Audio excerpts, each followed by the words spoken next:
Measles rubella उन्मूलन को लेकर चलाया जा रहा अभियान अपने लक्ष्य प्राप्ति के बाद आज थम गया। इसकी विस्तृत जानकारी देते हुए सिविल सर्जन डॉक्टर आलोक विश्वकर्मा ने बताया, अब तक कुल 8,13,690 से अधिक बच्चों को मीजल्स रूबेला का टीका दिया जा चुका है। World health organisation doctor Amit Kumar Tiwari ने बताया कि धनबाद जिला में लक्ष्य के अनुरूप 100% बच्चे को MR का टीका लगाया जा चुका है। धनबाद पहला जिला है जिसने 100% लक्ष्य को हासिल कर ली है। हम सब ने ठाना है मीजल्स रूबेला से झारखंड को बचाना है। इसी को लेकर आज एक प्रेस कॉन्फ्रेंस धन्यवाद ज्ञापन का आयोजन धनबाद के सदर अस्पताल के सिविल सर्जन कार्यालय के एक सभागार में डॉक्टर आलोक विश्वकर्मा के नेतृत्व में की गई थी। प्रस्तुत है कैमरामैन अनुराग के साथ पंकज सिन्हा की रिपोर्ट। नमस्कार, आप देख रहे हैं न्यूज़ इंडिया 24 और मैं हूं आपके साथ पंकज सिन्हा। आज हम धनबाद के सिविल सर्जन के एक सभागार में मौजूद है, जहां पे हमारे साथ सिविल सर्जन आलोक विश्वकर्मा जी हैं, जिन्हें जो आज पूरी तरह से बधाई के पात्र हैं, क्योंकि इन्होंने 12 अप्रैल को एक लक्ष्य निर्धारित किया था। रूबेला मीजल्स, एक प्रकार से बोला जाए तो खासरा मीजल्स जिसको कहते हैं, ऐसी खतरनाक बीमारियों से धनबाद जिला के बच्चों को निजात दिलाने की, और आज वो लगभग अपने लक्ष्य के करीब हैं। लक्ष्य प्राप्त कर लिया है उन्होंने, कुछ बाकी रह गया है।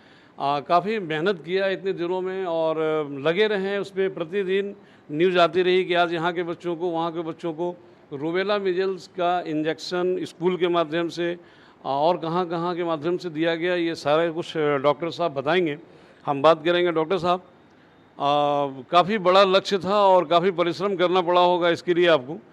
आप ज़रा बताइए कि ये 16 लाख से अधिक बच्चों को रूबेला मीजल्स यानी कि खासरा मीजल्स का जो इंजेक्शन दिया गया सर, ये कैसे कैसे दिया गया, कहाँ कहाँ? हमारा लक्ष्य 8 लाख था, 8,13,306 हमारा राज्य द्वारा ये निर्धारित लक्ष्य था धनबाद के लिए। इसके अलावा और भी जो बच्चे हैं अभी वैक्सीनेट हो रहे हैं, इस लक्ष्य से हो सकता है थोड़ा सा ज़्यादा भी आ जाए। तो चूँकि हेड काउंट नहीं था, ये लक्ष्य राज्य के द्वारा निर्धारित था, इसलिए हमने इस लक्ष्य को प्राप्त कर लिया है। इसमें हमें एक बहुत ही हम लोगों ने सिस्टमेटिक वे से इसको स्टार्ट किया था, इसलिए ऐसा कोई हमें समस्या नहीं आई। लोगों को मोटिवेशन के लिए पहले से हम लोगों ने प्रचार प्रसार स्टार्ट किया। हमारे स्कूल के प्रिंसिपल, प्राइवेट स्कूल के प्रिंसिपल, और इसमें बहुत एक्टिव पार्टिसिपेशन हमारे उपायुक्त महोदय और DDC साहब ने लिया, जिनके सहयोग से हमें ब्लॉक स्तर के जो पदाधिकारी हैं उनका भी सहयोग मिला। हमारे जो सर्विलेंस मेडिकल ऑफिसर WHO द्वारा जो है, हमारे हर एक्टिविटी में हमें सहयोग करते रहें, अपनी सजेशन देते रहें और इस प्रोग्राम को मॉनिटर भी करते रहें। इनके सहयोग के आधार पर ही हम लोग अपना प्रोग्राम बनाते रहे और बहुत आसान तरीक़ों से हमने 42 दिन में इस पूरे प्रोग्राम को अंजाम दिया और अपने लक्ष्य को प्राप्त किया है। सर, थोड़ा सा मतलब कि हमारे दर्शकों को ये बताइए कि रूबेला मीजल्स, खासरा मीजल्स जो इसको कहते हैं, ये किस प्रकार का बीमारी है और किस हद तक ये खतरनाक है? ये एक वायरल डिजीज़ है। इसमें शुरुआती तौर पर बुखार आता है, आँख लाल हो जाता है, आँख से पानी आता है, सर्दी के लक्षण लगेंगे आपको, हल्की खांसी हो सकती है। ये 6-7 दिन में अपने आप कंट्रोल हो जाता है, लेकिन इसके बाद जो पोस्ट रूबेला कॉम्प्लिकेशन है, उसमें उसको इनकेफ्लाइटिस भी हो सकता है, उनको डायरिया हो सकता है, उनको निमोनिया हो सकता है।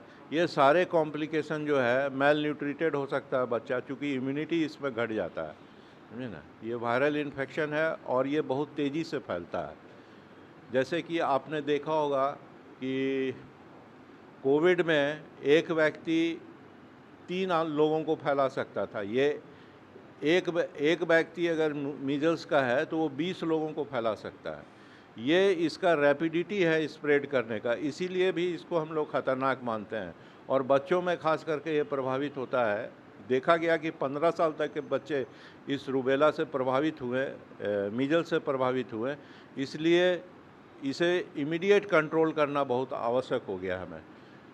दूसरा रूबेला जो डिजीज़ है, इससे कॉन्जेनाइटल अगर मान लीजिए किसी गर्भवती महिला को अगर उसे हम प्रतिरक्षित नहीं किए हुए हैं और उनके प्रथम 3 माह में अगर रूबेला का इन्फेक्शन होता है तो उसके गर्भ में पल रहे बच्चे की मृत्यु हो सकती है, उसे कोई कॉन्जेनाइटल डिजीज़ हो सकता है।